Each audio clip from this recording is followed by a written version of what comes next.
our topic was Internet of Things. What does that mean? So the general consensus is that there's not a huge amount of consensus about exactly what that means. The broad definitions are, let's see, global standards says, and this isn't a great definition by the way, the infrastructure of the information society. It's very unhelpful. So the more helpful comment and quote that you hear out there is anything that can be connected will be connected. Right? So that's a better and more interesting way to think about it. So the kind of three big principles around this, if you think about a thing, there was some discussion earlier about sort of enchanting people and being enchanted in that process.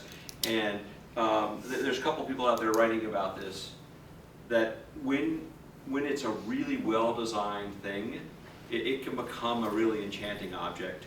And so the three big principles around that are that it can sense, right? So it's not intelligent, but at least it can sense its environment in some way, shape, or form.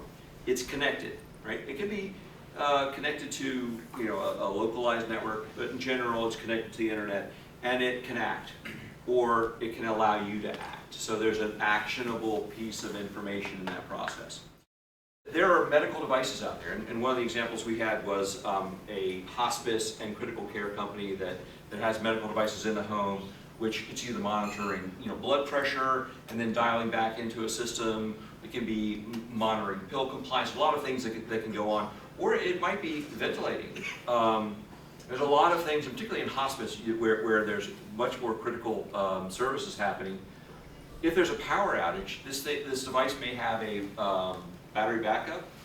It's kind of critical for that then to tell somebody, hey, this thing's got 4 hours of power, and we were talking about SMUD, where it could relay to them, power outage is out, it's got 4 hours of backup, now it's got 2 hours of backup, now it's got an hour of backup. If they're coming back online, it's not going to be an issue and everything comes back up. But if not, you've got an emergency situation where some actions can be taken in that process.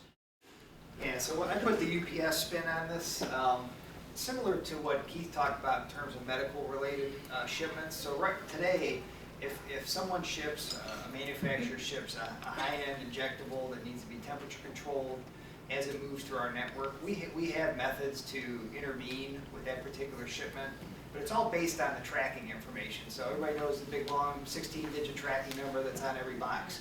So that's all based on checkpoints in our network.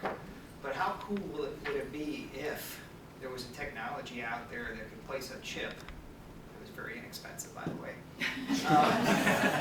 on every package so that we knew exactly where that package was at every given second, every minute of the day. And where that would come into play also is, say we have a train going from Chicago to the West Coast full of UPS trailers. There's a derailment. Today we'll know about it at some point once the derailment's reported, but we would know immediately that there were packages in distress. So, taking technology that already exists and taking it a step further, there's definitely value in that.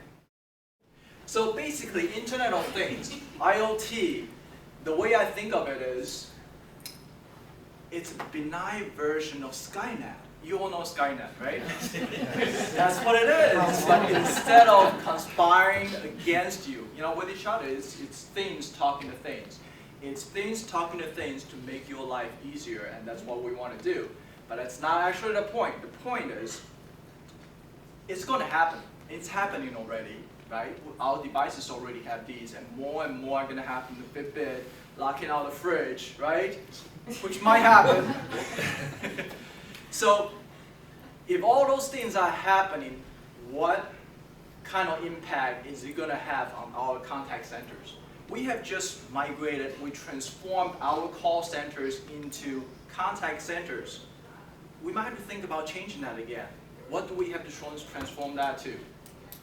Customer Engagement Management Center, because they may not be calling us anymore. They may not be contacting us anymore because the things are contacting us. We now have to reach out to them.